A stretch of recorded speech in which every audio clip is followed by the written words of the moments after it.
The surface of the Earth is 30% land and 70% water. A newborn baby is composed of 70% water and 30% everything else. I guess this means that life and water are inseparable. A human child at birth undergoes a ritual almost identical to that inflicted upon a trout at death.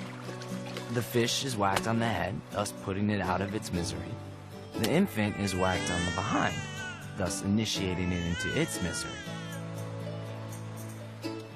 Upon my birth, my father made sure that I was given the proud, manly name of Augustine. And since I was born into the first family of angling, it should come as no surprise that I was a fishing prodigy. I caught my first steelhead with my mom on a worm when I was 4. I didn't feel any hostility towards land dwellers. I just had water on the brain. The only thing I gave much thought to was bait versus fly. On my 10th birthday, I caught my 180th steelhead with my dad on a fly. By the time high school rolled around, I was great at attracting steelhead. Not so great with the cheerleaders. And when most kids were making college plans, I didn't bother. I figured the only institution my grades would get me in was the Oregon State Pen. But on water, I understand the way fish think. My parents' union is one of stubborn, extremely loyal, hot-tempered, polar opposites. Ma is a bait fisher, an expert plunker of worms. My father is a writer secondarily, and a famous fly fisherman primarily. My brother Bill Bob is different than the rest of us. He was born with a prodigious ability to ignore all things aquatic, which to a massive extent implies his entire family. He hates water, won't even drink it. He wears galoshes and a hat almost every day just to stay clear of the stuff. Not that he doesn't need a little protection from other hazards now and then. Good thing Ma has native intelligence, and she always seems to be in the right place at the right time.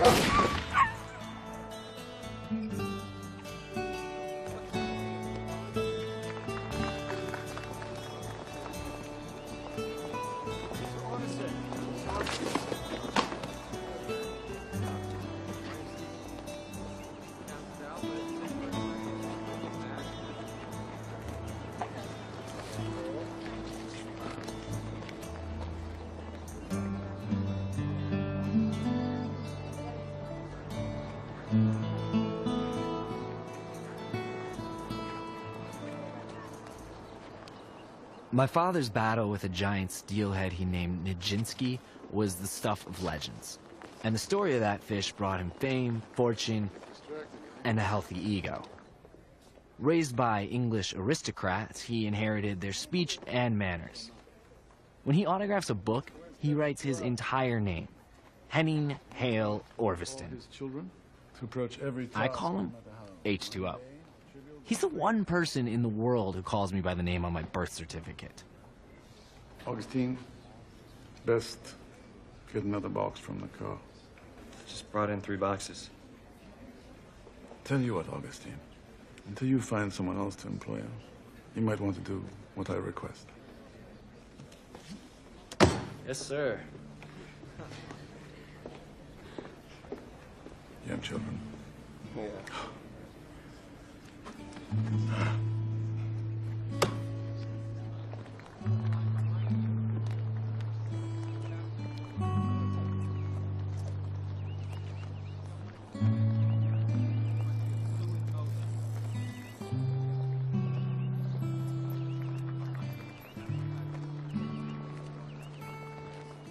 Before I take a few questions, let me conclude by saying I like to think of this legislation as the Worship the Waters Act. Yes, little lady? Hi. Curious.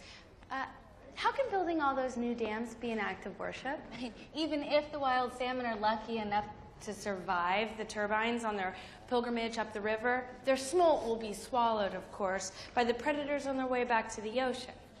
Maybe we should call it the Slaughter the Salmon Act instead. There may be some collateral damage to the salmon, but this will create jobs and cut taxes and... Besides, we are making great strides with aquaculture these days. You'd be amazed what we're doing with farm salmon. Miss, there's no smoking here. You need to put that out. Of course, the environment. Come on. Certainly. Let's go. Come on. There's no evidence that consuming farm salmon poses any threat. Yeah, you and I can debate that, but we can both agree that fish have better places to live than pools of their own shit!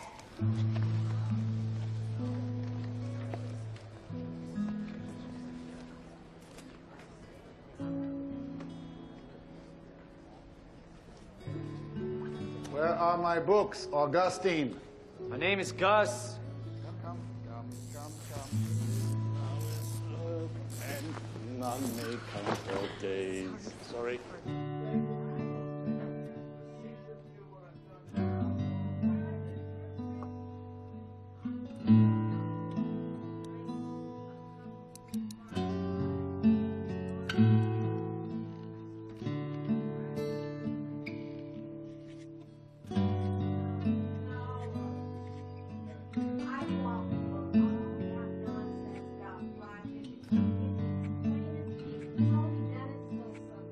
My parents argued about a lot of things, but it was never a question of who would have the last word, merely who would have the next one. How could I tell them I was thinking about leaving home when I couldn't even get a word in edgewise?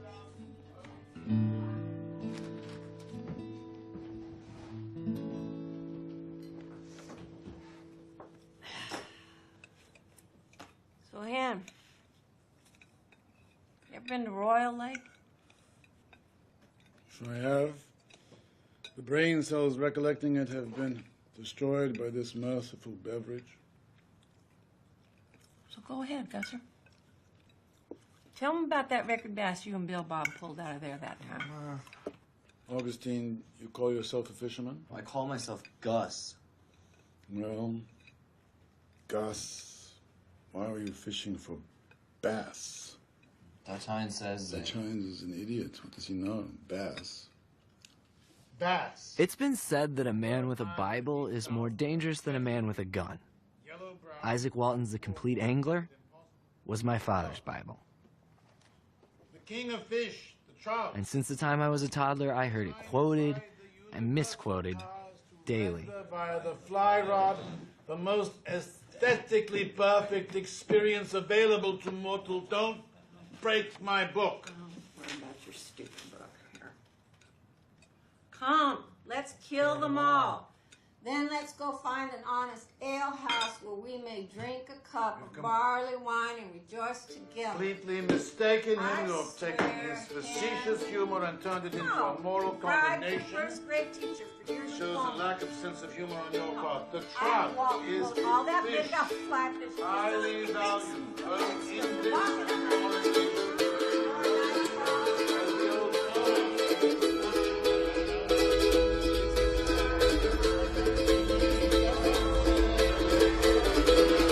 Just stop! Just shut up! Stop!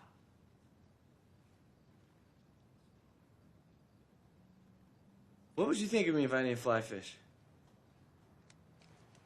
You know what you are? You're a fishing fascist. You're a diarrhea-mouthed bigot who's blind to anyone who doesn't drool over the sound of your stupid, suave talk. The only person you've ever loved is yourself because you got your head so far up your own ass that you don't see anyone else. That's no way to talk to your father. What in the hell's gotten into you? You're a greedy, gloating shrew, and you don't know shit about fishing. Or living. Neither one of you do because you're just both dug so deep in your ruts that you've got mud in your ears.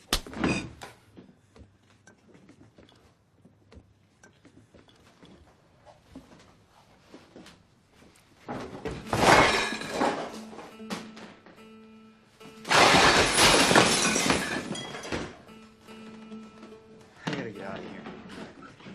See this? No, not Najinsky. This is the source of all your bullshit.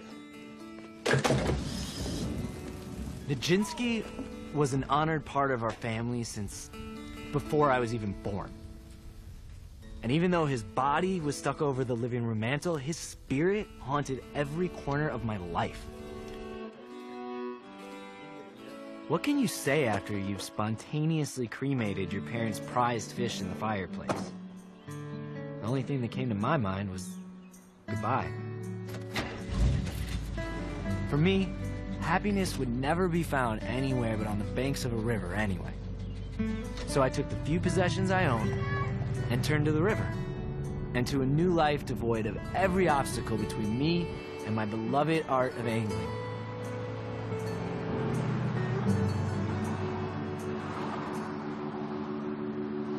I will ask you plain, 'cause I just have one way to speak.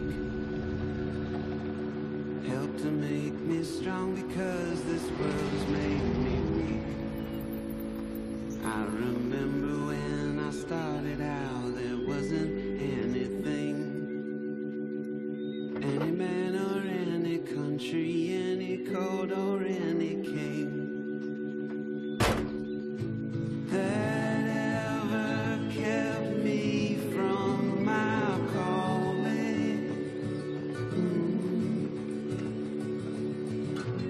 No wall so tall I could not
There's just nothing like the feel of a trout dancing through the river, making your pole pulse like a heart in your hands. It does to your hands what dreams of eternity do to your heart. And yet, I killed the trout. It's strange to kill your dance partner, but that's what I did. I did it because the world is strange. Because the world does not allow you to make up your own rules based on how you would wish things to be. Because this is a world where no matter who you are, your happiness, your survival, is based on sacrifice. Sweet, bleeding sacrifice.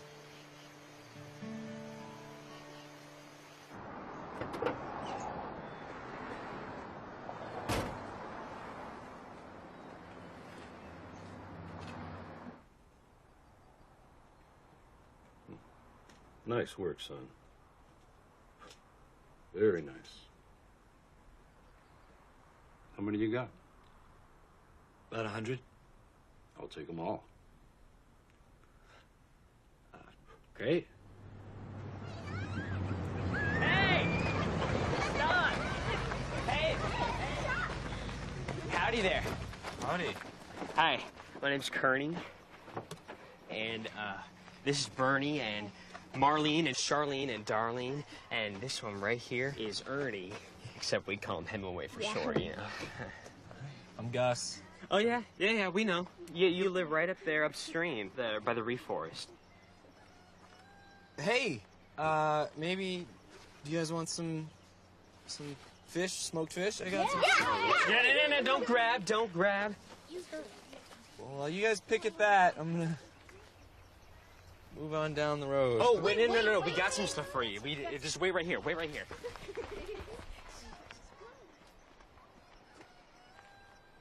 Hey, you like fishing?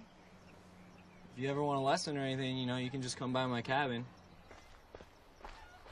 Here you go. Oh, whoa. What? These are brand new, so they're really good.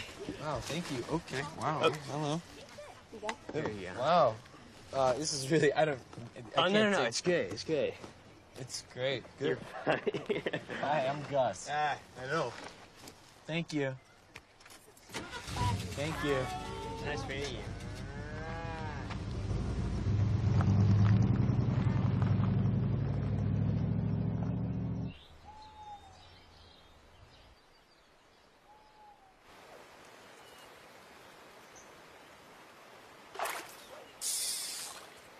Nice job, Rodney.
Alfred, I promise I'll eat something else tomorrow.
There's one thing you can say about nature.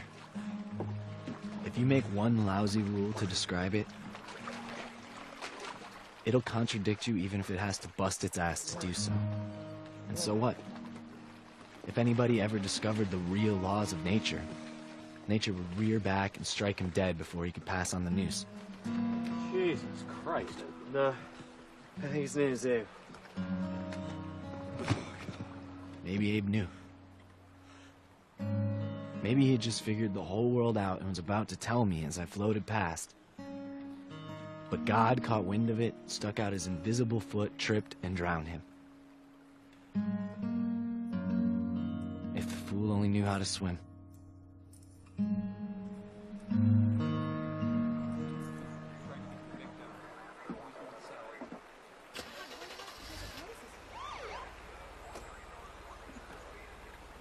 Easy, friend.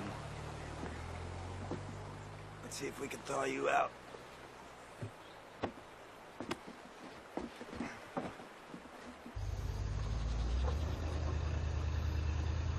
I am Titus. Titus Irving Gerard, at your service.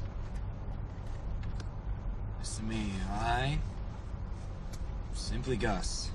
Simply Gus? I don't think so. Anyone who knows the secrets to the catches you made today is not simply anything.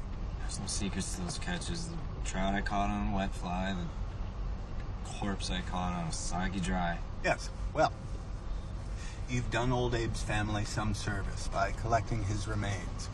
And since we're all bodily destined for corpsehood and spiritually possessed of immortal souls, I see no reason to let the proximity of corpses ruin our day. I think we're all possessed by immortal souls. I'd sure like to see them. Maybe you're looking in the wrong places.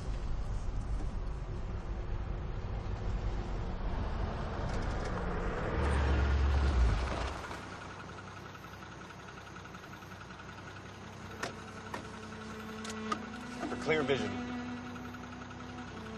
Thanks. And, thanks for...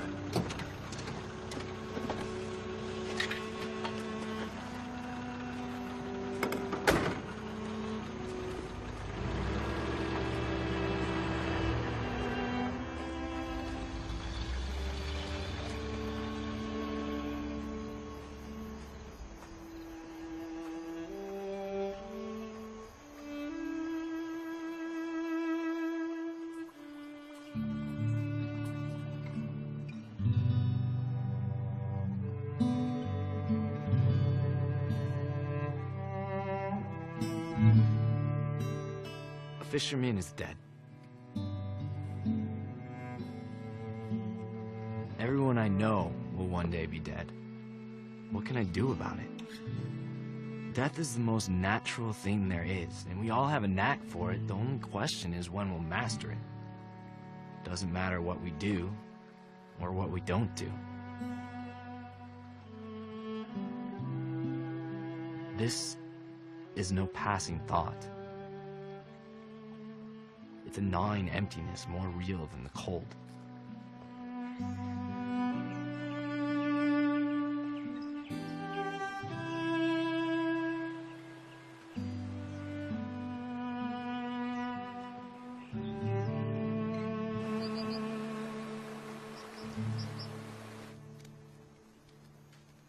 This is bullshit.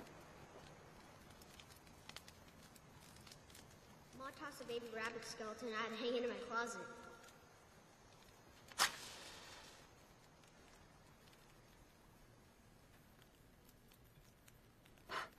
Is that tonight's trophy? Yep. Had to get a new one. Whatever helps you sleep, Bill Bob. Gussie, Bill Bob? I thought it might make you feel better to explain that you've got a garden angel. You mean guardian angel? Nah. See, you think you're alone, but you're not. You've got a garden angel. That's your twin. It's called a guardian angel. No, I'm talking about garden angel. It's like your shadow.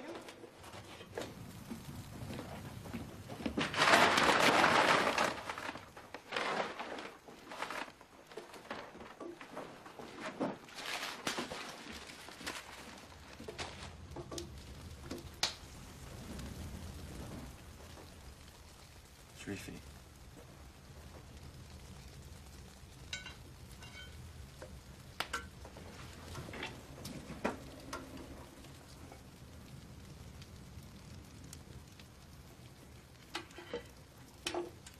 Garden angel. Gussie, garden angels come from the ground, like carrots. When they first come out of the ground into the garden world, they're very old, or hurt, or sick. And the longer the angels live there, the younger and smaller they grow, and happier and friendlier they get. When they get little, they disappear out of the garden world and into our world. And we trade places. Wait, what? We trade places with our twin. We go there, and our twin comes here. We journey up and up through a long black tunnel, till we reach the garden angel grounds. Spread up like carrots. Trade back and forth. Does knowing this make you feel a little less lonely, Gussie? Yeah, Bill Bob. Thanks.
Sorry.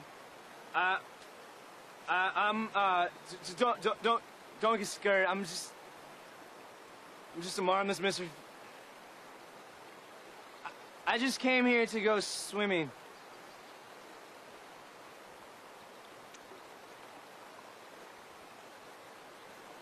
Well, yeah, no. Good out. Good luck. Bye.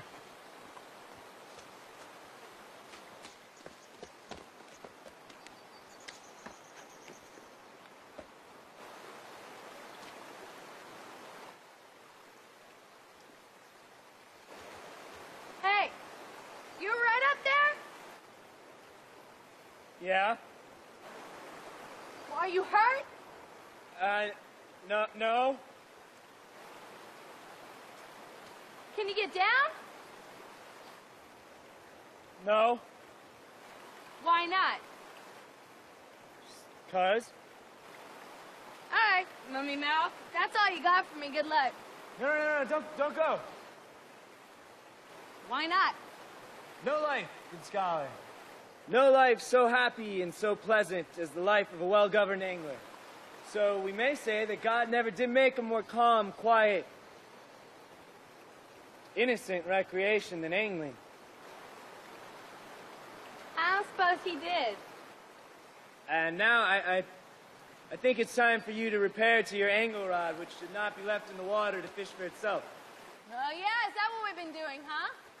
Funny, 'cause I thought I was trying to catch me a stillhead. And you, what are you doing here? I am a fisherman, but I only came here to swim. If you're a fisherman, where's your gear? My gear's at home on the Tamanawas. But let us say grace and fall to breakfast. What say you, scholar? You can say grace all you want, just don't fall to breakfast, please. Why not? Because! I'm gonna break your neck before I figure out that lingo of yours. It's Zizek Waltley. I mean, Zysek Walters. Oh. Isaac Walton? Yes. And what is your name? Call me Gust. What's your name? Eddie. Just Eddie. Nice to meet you. Eddie, like the swirls in the river waddle. I wish. No. Eddie like my dad Edwin. You got a bite.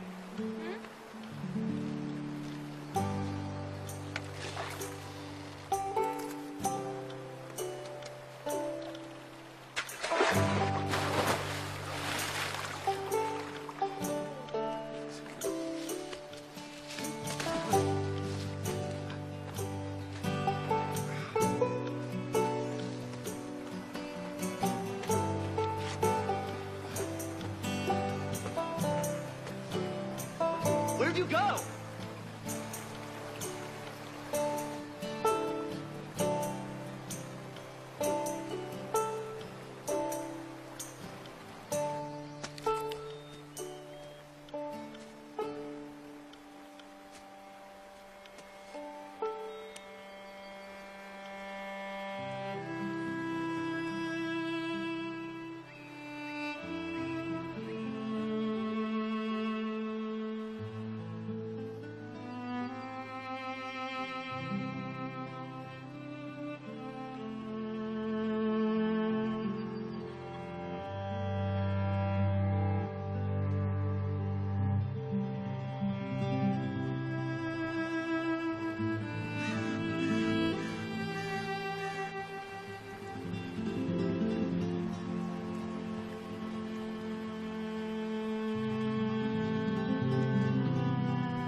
Seconds away, our guy Fontes. I am wounded.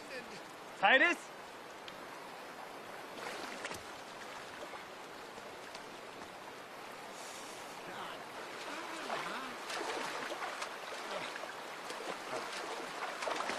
The Sufi Attar has written, one tiny fly which entered the ear of Nimrod troubled the brain of that idiot for centuries. Please, Gus, spare me Nimrod's fate.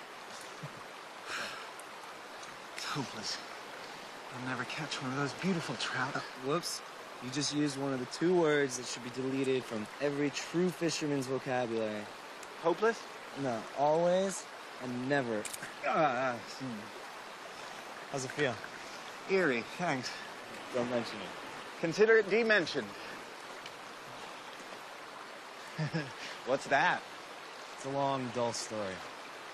If I'm not mistaken, I've seen that look before. Is there a woman in this? Twice she slipped away now. She's uncatchable. Uncatchable as in never? She's not a fish, Titus. Maybe not, but it certainly sounds to me like you're telling the story of the one that got away. To live the rest of my life without ever seeing the beautiful Fisher girl again, that's a pretty miserable prospect. Well, guess there's nothing left to do but just drink till I die. I'll admit, there is no cure for a soul in your condition, but there are 3 consolations. Okay. One is hope. You may find her again. Yeah, fair chance. Gus, if she's as beautiful as you say she is. She's twice as beautiful as I say she is. She knows your name. She knows the river. She may find you. Yeah, we may grow wings. We might. Okay. What are these other 2 consolations? Well, you've already put down a healthy dose of the second. The third, however, requires more aptitude. What kind of aptitudes? Philosophical aptitude. Sorry, I know how to philosophize as well as you know how to fly cast. I think you should get plowed tonight, and tomorrow we begin philosophizing. I just told you I don't know how to philosophize. Well, and I don't know how to fish. Okay. So we teach each other. What have I got to lose? Your unhappiness. Yeah, right.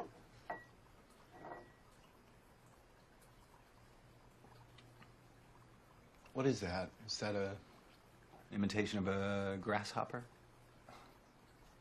This is an abstract representation of a fat tourist on a golf course.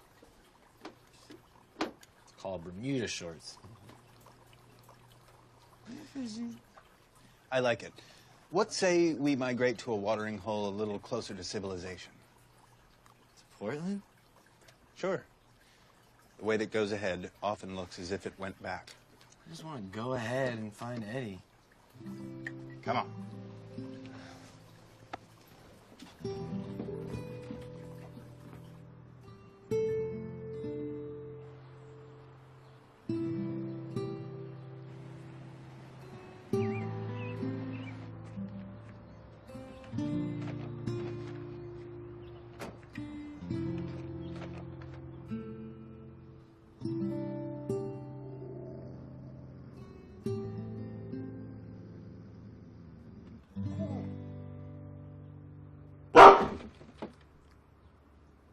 Titus?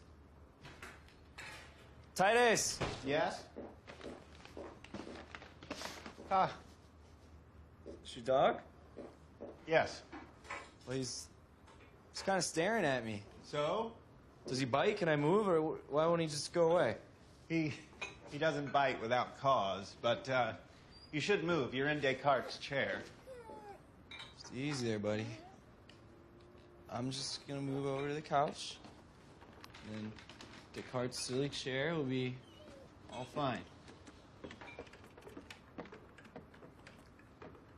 Titus? The dog's in Descartes' chair now. And he's rocking. Should I tell him to get down? No, you shouldn't. The dog is Descartes. Oh. Wow. This is amazing. How did you teach him to rock a chair like that? Don't make a stew about it, Gus. You'll only confuse him. Descartes' immediate goal is humanity, as surely as ours is divinity. What? Sorry, I guess I'm just from the Orthodox school, you know? Fido, rover, fetch, roll over.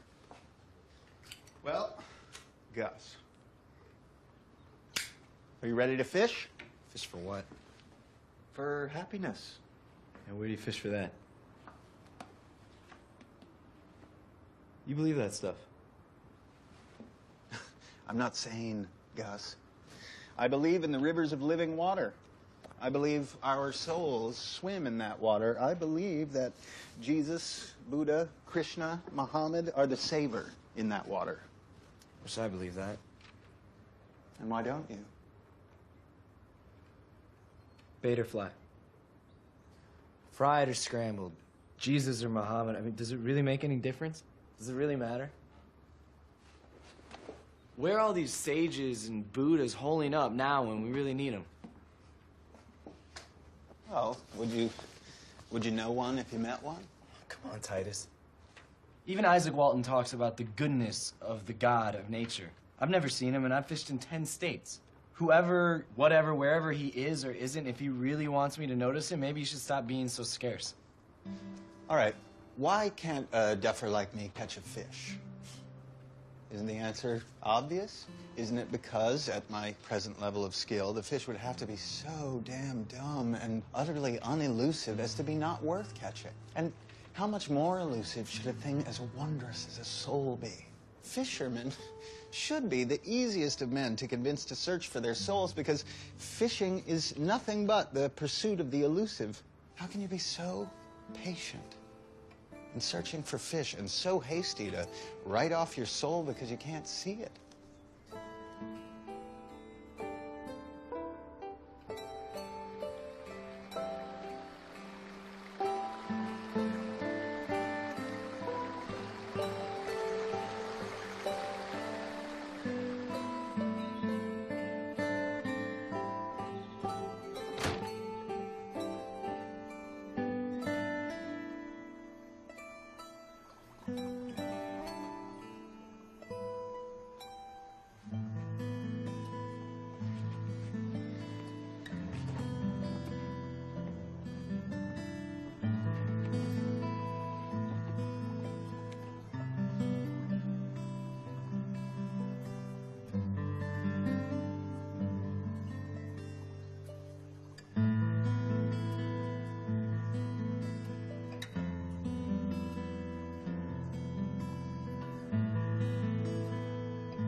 Hi.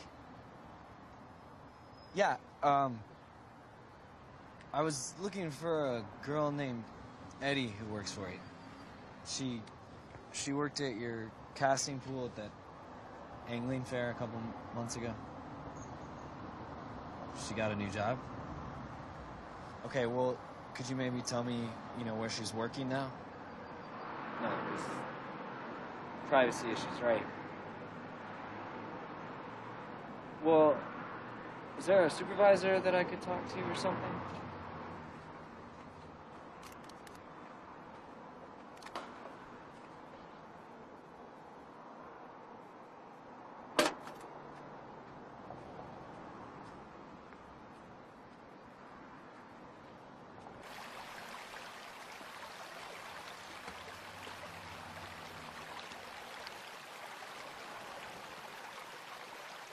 You must be the only living thing left in here.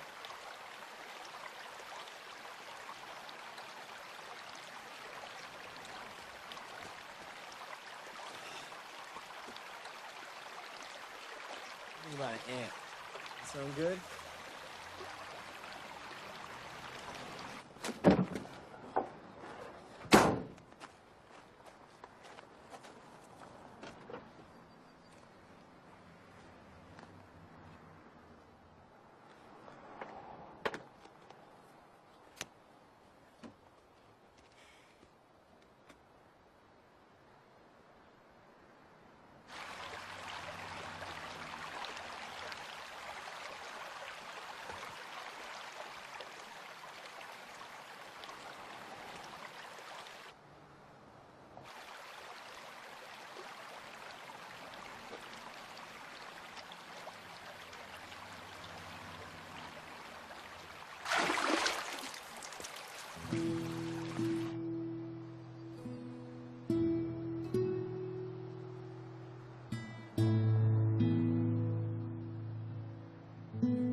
Do you think the soul strikes harder early in the morning, late in the evening, kind of like fish? Could be. Okay, so how do you suppose I ought to fish for mine? With a soul pull, I suppose. Where do I get one? Right here's good. That's where you got yours? I got mine here. You got yours there.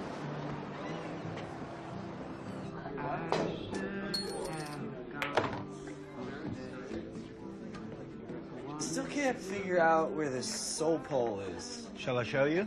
Can you? I can by analogy, but you'll have to answer a few questions first. Fire away. All right. Where is Rodney, your trusty fishing rod, right now? At this moment, he is hanging on my cabin wall. Who made Rodney from an indistinguishable blank into the singing rod he is today? I did. Yes. And who controls his destiny? Decides when he'll hang on the wall, or ride in the back of the pickup truck, or cast for trout. And who will, one day, decide he's worn out and consign him to a funeral pyre? I will. Excellent. Can you get me a couple of cues? Yeah, 2 of them. Now, who do you suppose created you into the living fisherman you are today? I wish I knew. Excellent. And who controls your destiny? Wish I knew that too. Very good. And who will one day consign your body to a wormy grave? I wish I knew that too. Perfect. Why is that perfect? All I'm saying is, I wish I knew. Come on, don't you want me to say, God does it, or my soul does it? Gus, I'm a philosopher. I'm not an evangelist. It's the I wish I knew that is crucial. I mean, To say God did it and then just leave it at that, that's to abandon the search before it's even begun. Believe me, no one's ever discovered any truth by barfing up Sunday school answers to questions. Now, you and I agreed, did we not, that Rodney is oblivious to everything save some weight and varnish. We did.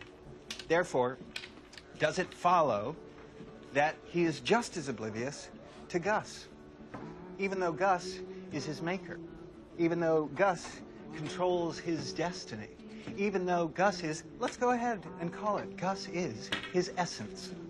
Yes, it follows. Then, therefore, is it possible that maybe you and I are just as oblivious to the presence of a creator, just as oblivious to a controller of destiny, just as oblivious to our essence, an essence that wields you and I even more deftly than you wield Rodney? Sure, it's possible. Well, there you have it. Rodney is to Gus as Gus is to his essence. You name the essence soul, and you, sir, have your soul pole. Me. So no matter how hopelessly stupid I am in comparison to my essence or my soul, I still have a profound purpose. I like that, Titus.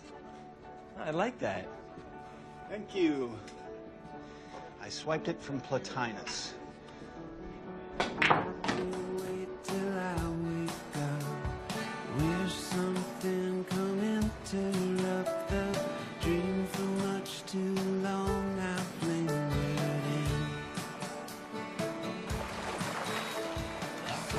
So much more.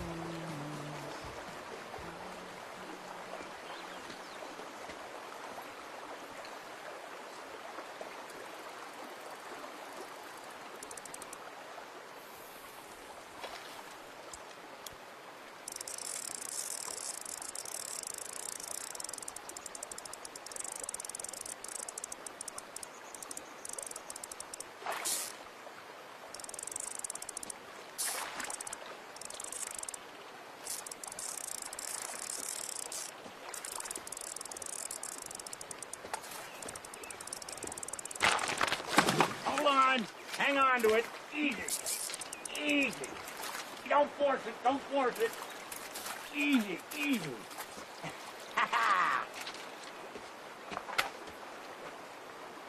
That's a real nice jack salmon, son.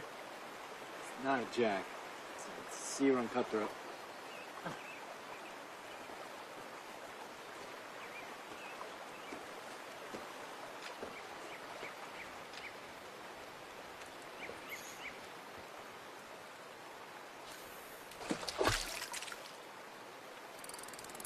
What are you doing? I'm getting skunked, goddammit. I've been fishing all day. I haven't even gotten a bounce. I'm plumb jinxed. Yeah, plumb dumb. What's that? Dumb.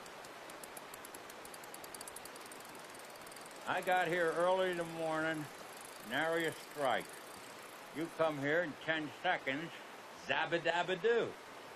You land a nice jack.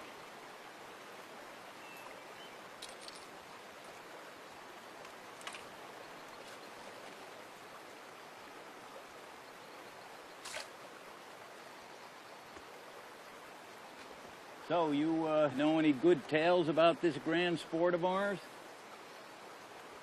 Yeah. So what do you know? If you want to catch a blueback, you're going to need some lighter gear. You have any with you?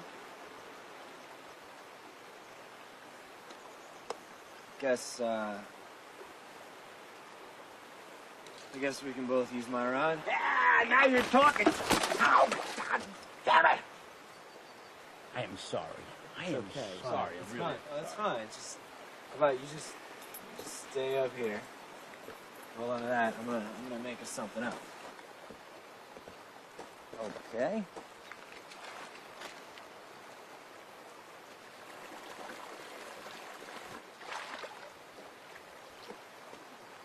Get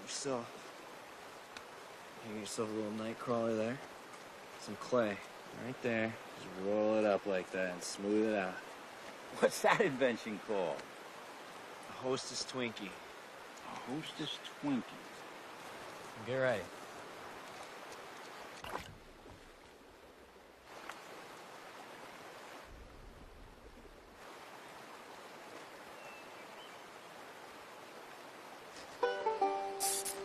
I got one. I got it. I got it. Don't lose it. I got it. I got it.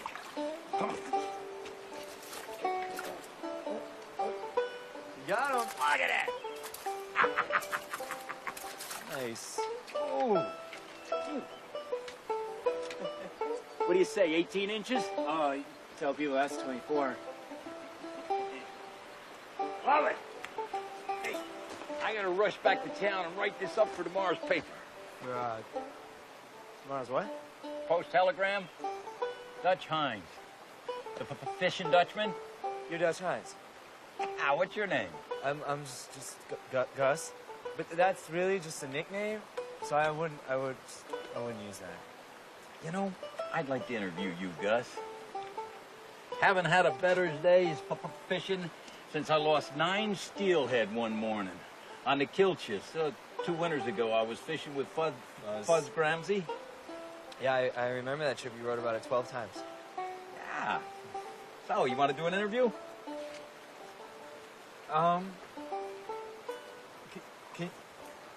Can I have 1 second? Sure.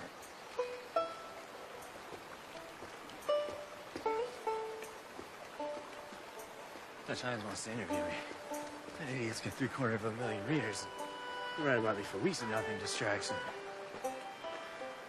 Nothing's gonna distract him for months because he's not gonna catch a fish for months.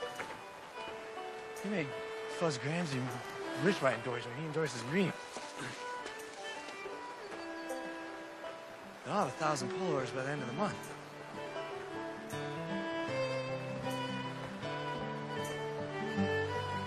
Well, what do you say? You want to do an interview?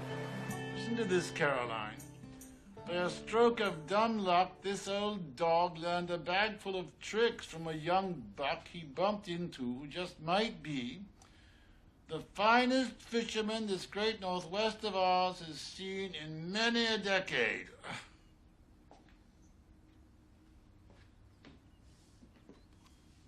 His friends call him Gus. But he told us this is just a nickname. Okay. My real name is Antoine Chapeau. I'm originally from Palm Springs, California, where I used to manage a beauty salon. And I would spend my whole day just looking at women's hair. But you know what, Dutch? I thought I was going crazy because I'd be looking at some woman's hair and I'd be imagining 5-pound tippets or algae or something, 3-pound liters, it doesn't matter. Everything reminded me of the river. So finally I said, you know what, Antoine, this can't be healthy. So I pulled up the stakes, I moved to Oregon, and I just started fishing. All day, every day, fishing. And fish he does.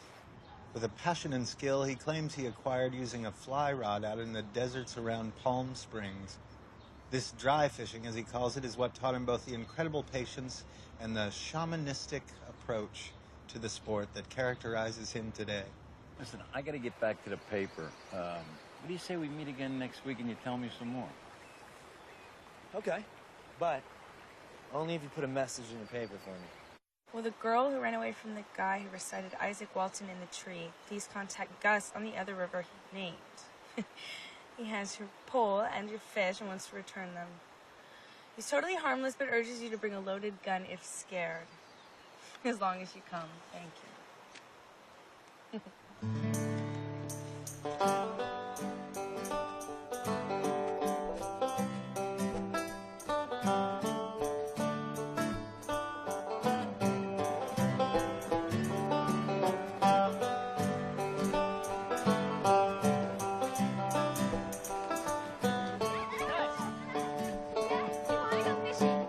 It's time for another lesson. Yes, can we do it another time? I just don't really feel like it. Fishing! Fishing! Fishing! Let's go fishing. Let's go. Get over there on the dock.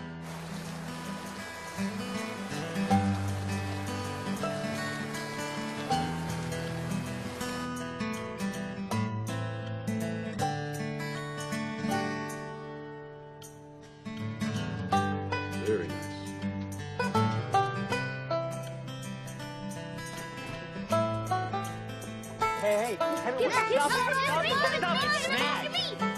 What? It's snacks. See? Oh, man. Whoa, whoa, hey, Hemingway, come here. Come here. Hey, do you want to catch this fish?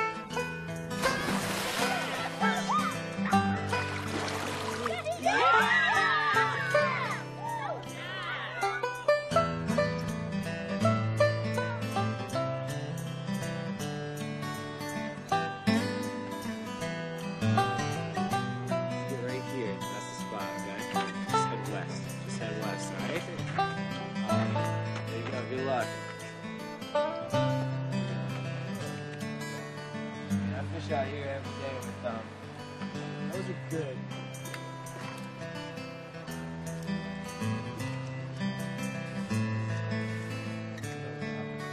Where we going?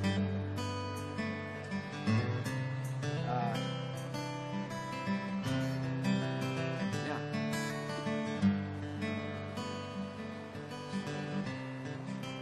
Good luck.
See, I read that I should bring a loaded gun with me, so took your advice to the letter. Believe you have my pole? Right.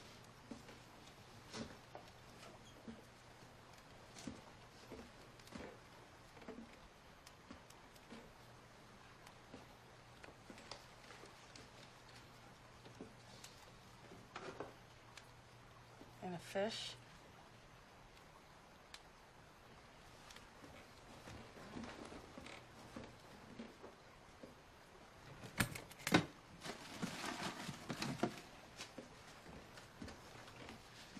Wait, I get the pole and the fish, but what's this? The belly reel goes with the pole.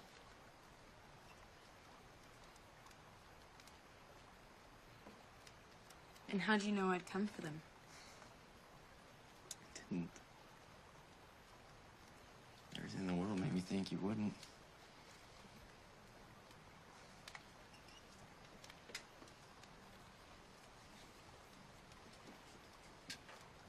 There is something I should tell you about that day. I never ran. I never ran away. I was barefoot.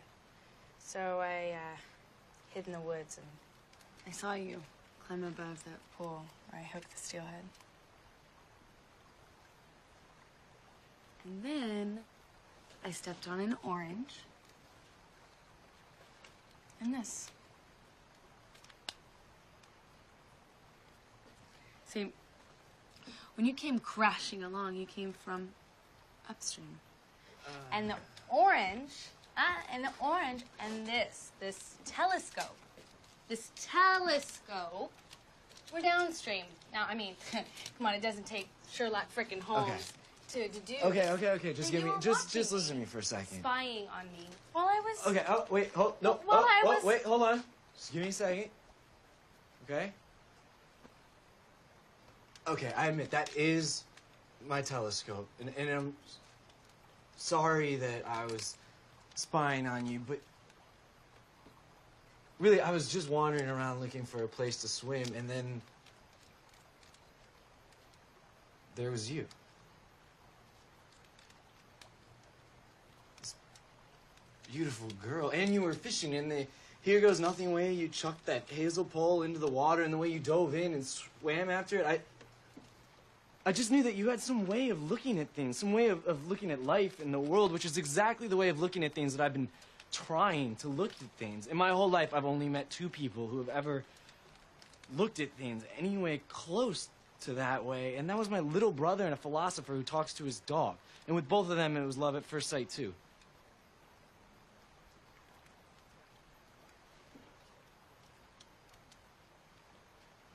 But I'm not sorry. Because when you see the most amazing, beautiful thing you've ever seen, you don't think about what's right or polite or tell it to cover up. Because you can't stop looking. You're just helpless.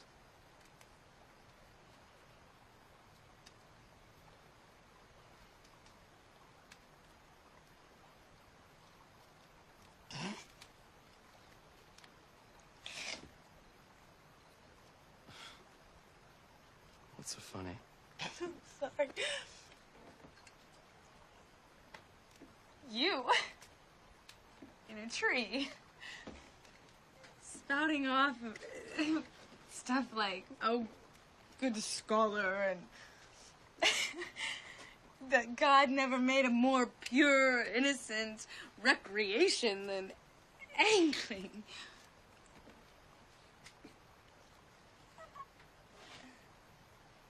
I like that, Gus. Can I ask you a question? Yeah. What are you doing here? Well, it's my cabin. Shouldn't I be asking you that? No.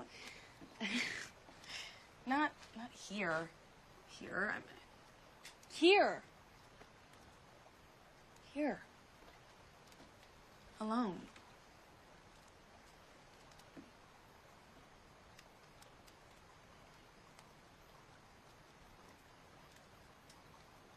Fishing. What are you doing here? Here? Here.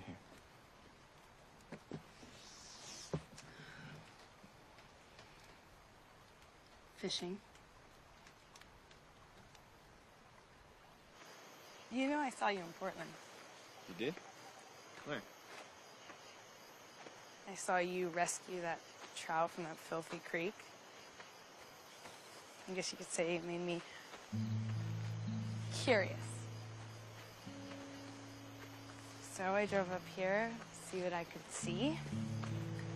And I ran into this little boy who called himself Hemingway. And he immediately launched into this epic tale about a giant fish that he caught with help from a certain superhero named Gus. He spent 7 minutes underwater before he wrestled the fish with his bare hands. Bullshit. I know. That's what I figured. But I could see in his eyes what little Hemingway thought of you. And it made me even more curious.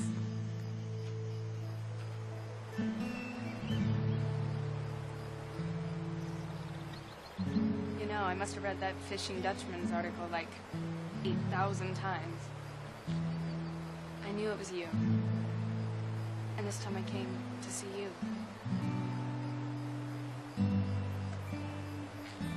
And you know what happened next? Yeah?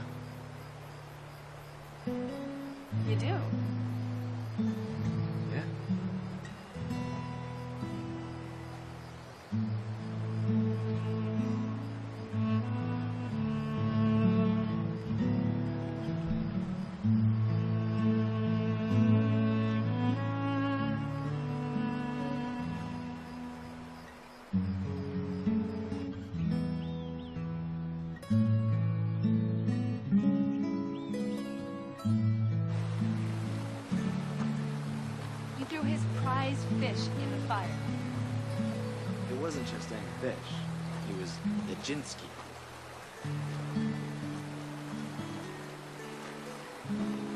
That went over real well, I'm sure.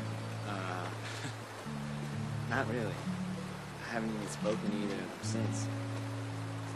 I don't even know why I came out here. Guess I just needed to get away. Parents seem like an interesting match. Interesting. It's a kind word for it.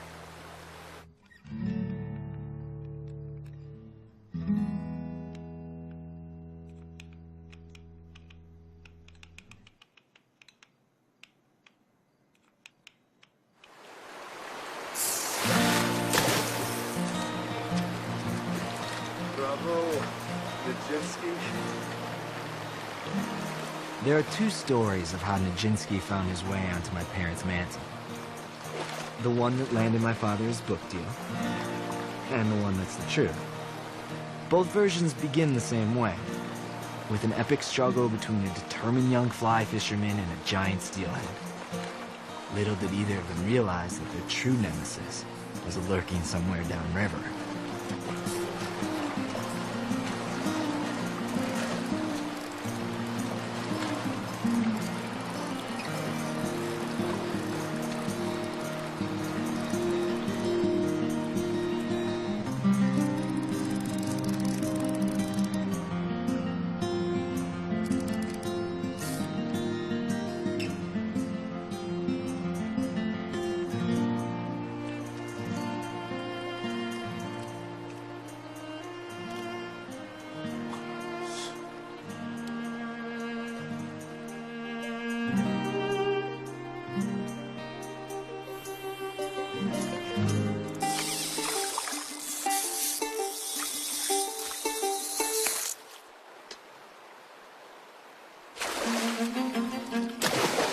It was my father's worst nightmare. A mere plunker of worms had cost him his prize Nijinsky. Whoever this crude interloper was, he would have to be dealt with. You man to man. had best refrain from that bull and defend yourself, because one of us is going in that river in search of my fish. So be it, Slicker. But I guarantee you, it ain't gonna be me. Come on and fight me. Come on and fight me. Come on.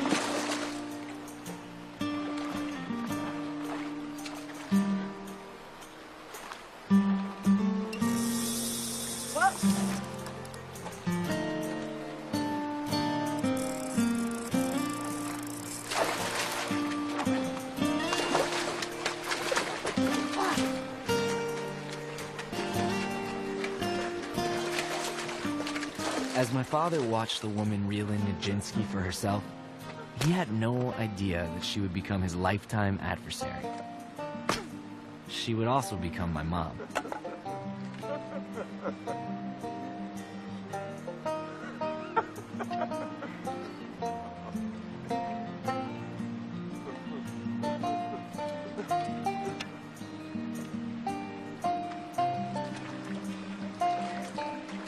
Looks like you could use a little warming up.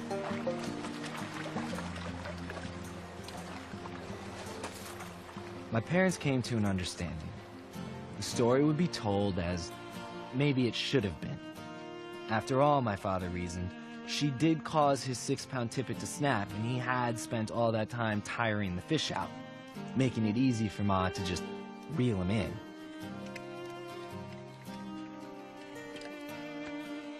So the deal was sealed.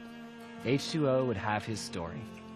But never again would they use anything resembling reason in their discussion of the art of angling. Never again would they go fishing together, and never would their marriage vows waver or weaken.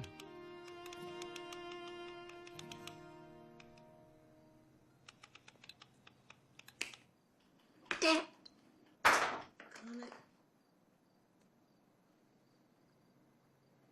Fly tying is for certain a tedious task, but there's no need to let it get to you like that, my love. Yeah, well, it ain't the fly that's bothering me. Gus. I just can't help but feel like we let him go.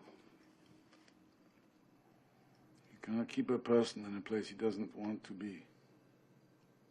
Oh, but can't you at least make it a place that they might want to visit?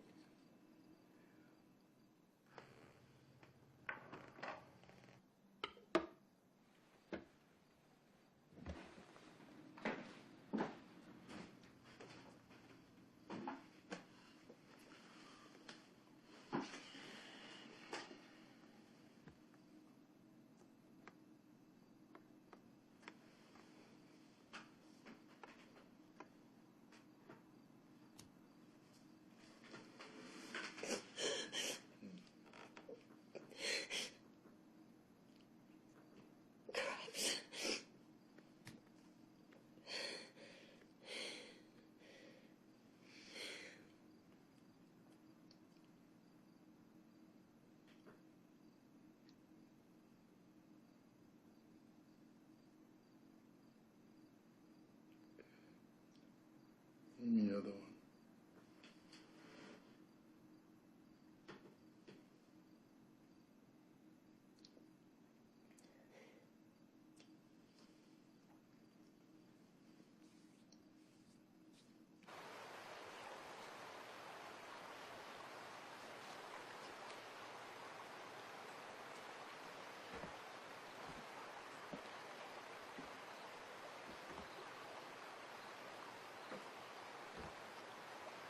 What's that?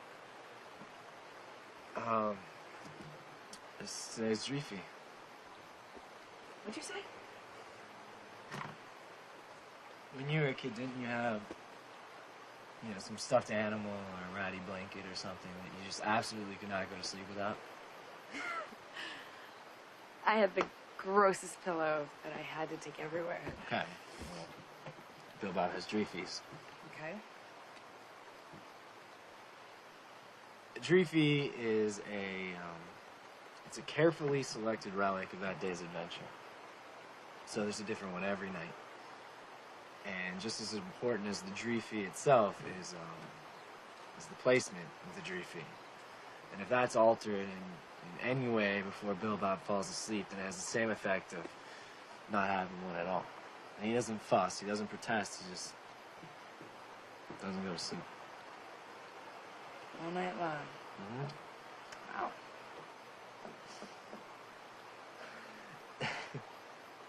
There was one time that the Dreefy was it was a dried up dog turd. And it had been bleached white by, the sun and the elements, and it was shaped exactly like a tiny sleeping polar bear. But Bill Bob said that it was a tiny sleeping polar bear, and that it had been eaten by a dog, and that it had proved indigestible, and that it had been eliminated, and due to its unmentionable experience in the dog, it was in a coma. And Bill Bob was going to invoke the powers of the Tooth Fairy to bring it back to life. But Ma just threw the poor polar bear out the window without a question or even a glance at its miraculously sculpted bareness. She didn't believe this story. Guess not. I didn't even sleep all night long.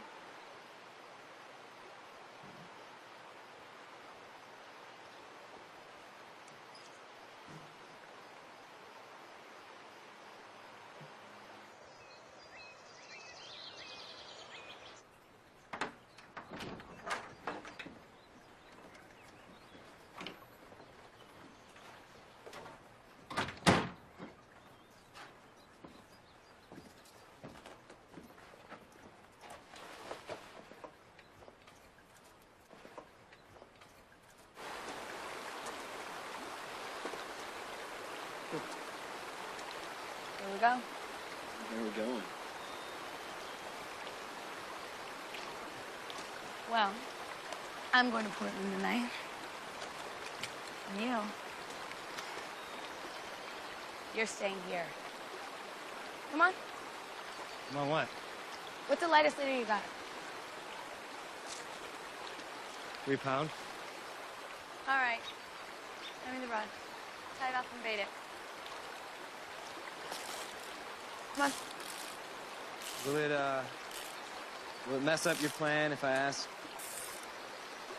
what exactly you're doing? I'm fishing. You do realize there's nothing but Chinook in the water right now, don't you? I know that. Well, this can weigh 50 pounds. I know. So, even if it were possible to hook a Chinook on that leader without breaking it, you couldn't land him even if you played him all night.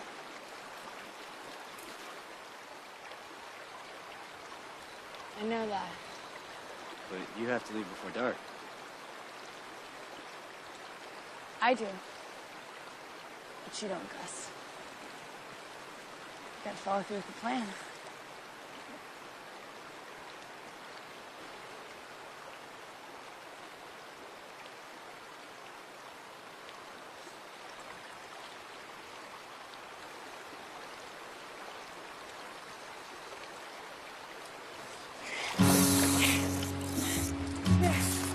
Come here, Gus. Come here.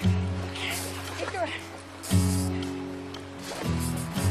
Keep your tip up. Don't fight it.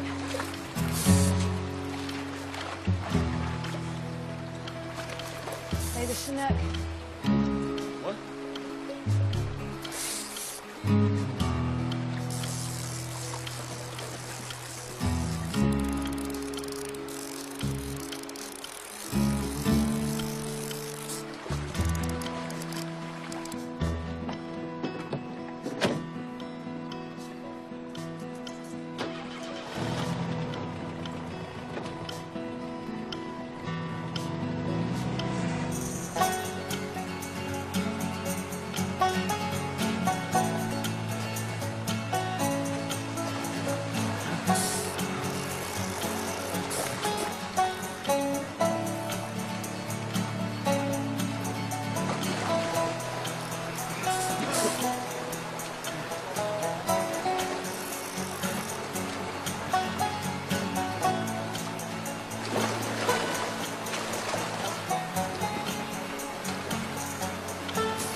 Get out there?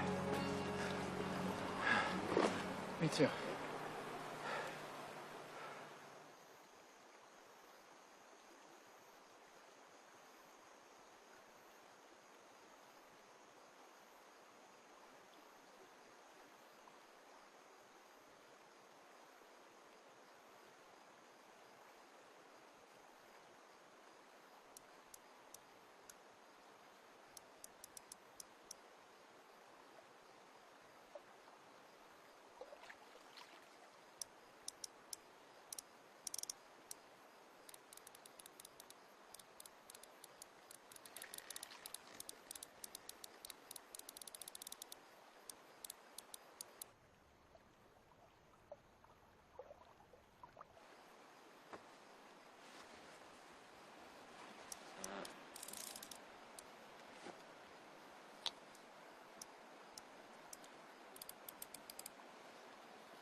As we walked upriver, I felt like we were on a primordial journey to some forgotten ancient home. The fisherman in me was being unmade. With so light a line, there could be no question of ever bringing this great fish to bay. So there would be no betrayal, no struggle, no sacrifice, no death. There was only a Chinook leading an undone fisherman deeper into the night.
As I watched the sun wake the valley, I felt as though an oldest, greatest, longest lost friend had come to walk the road unseen beside me. And just as quickly, that feeling left and blended with the sunlight. I knew from this point on there was no escape and nowhere to go. I was already there.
When the bow broke, we were crossing America. You with your stories and me hanging on. Hands on the wheel and your hair out the window.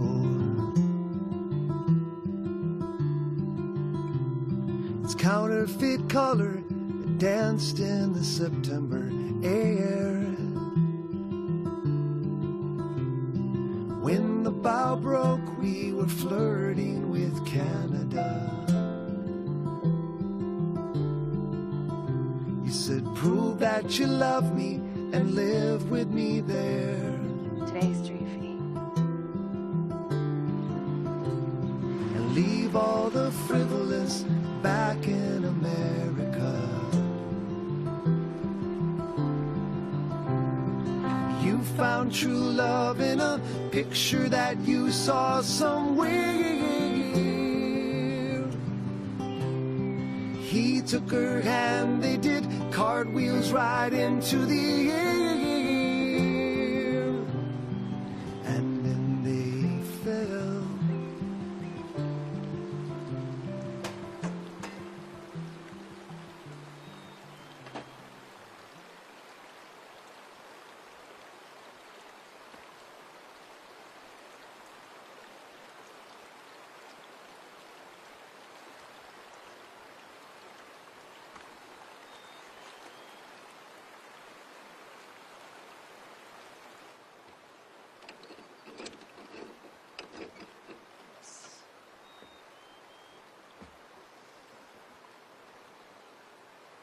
Eddie!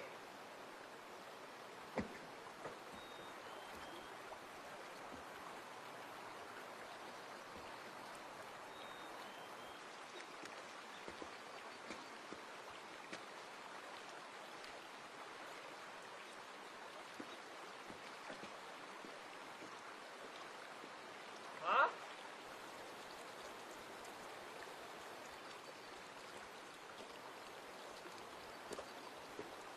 What are you doing here? I'm fishing with Eddie.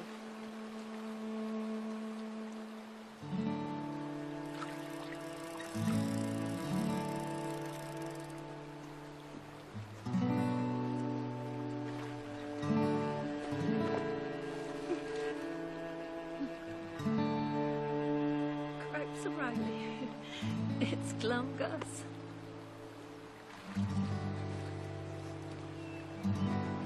His name is Gus.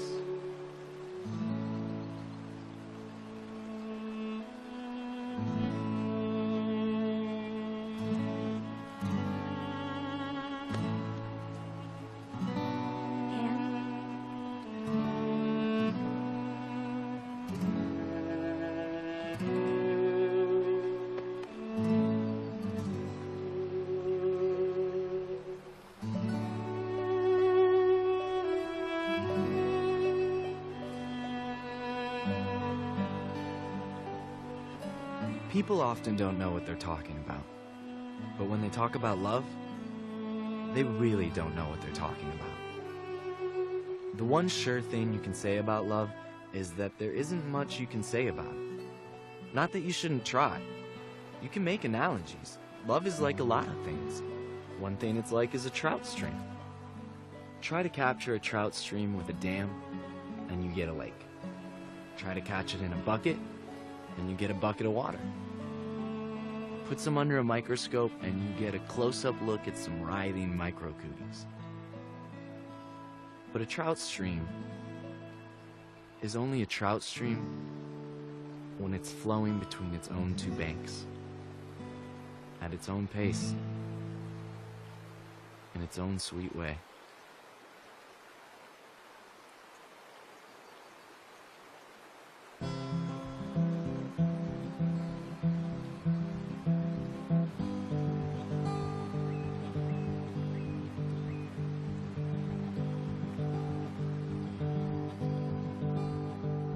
Run, run, river, carry me to my home in the ocean, carry me away. I know I have a home somewhere far, and we'll move like the stars that make you feel like you got friends. Stars will make you feel like you got friends.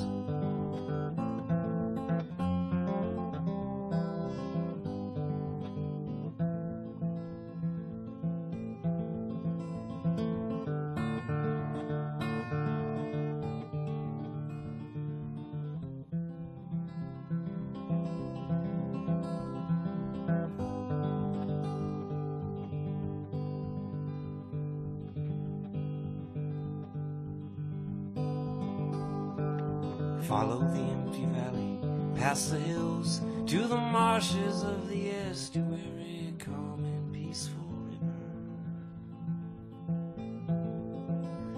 In the light of the moon, with the river, I do run in the hope that one day I will dive beneath the ocean, and that this river will forever run.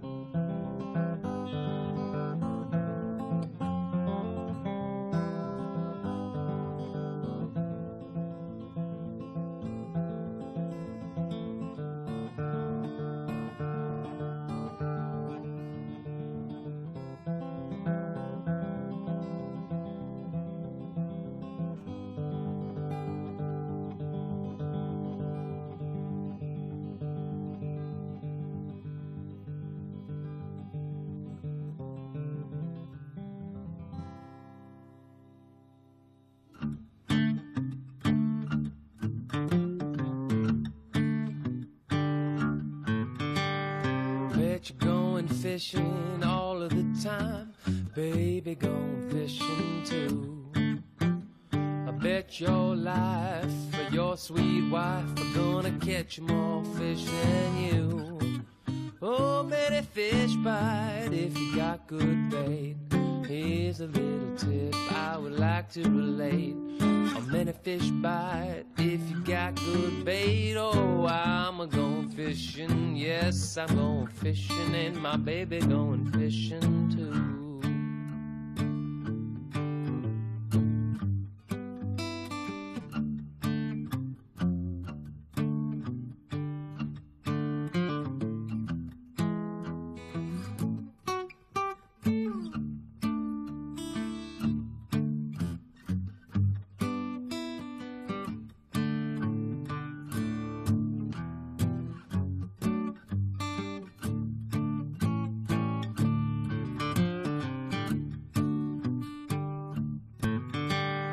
Bet you're going fishing all of the time, baby, going fishing too. I bet your life or your sweet wife are gonna catch more fish than you. Oh, many fish bite if you got good bait. Here's a little tip I would like to relate. Oh, many fish bite if you got good bait. Oh, I'm a-going fishing, yes, I'm going fishing, and my baby going fishing too.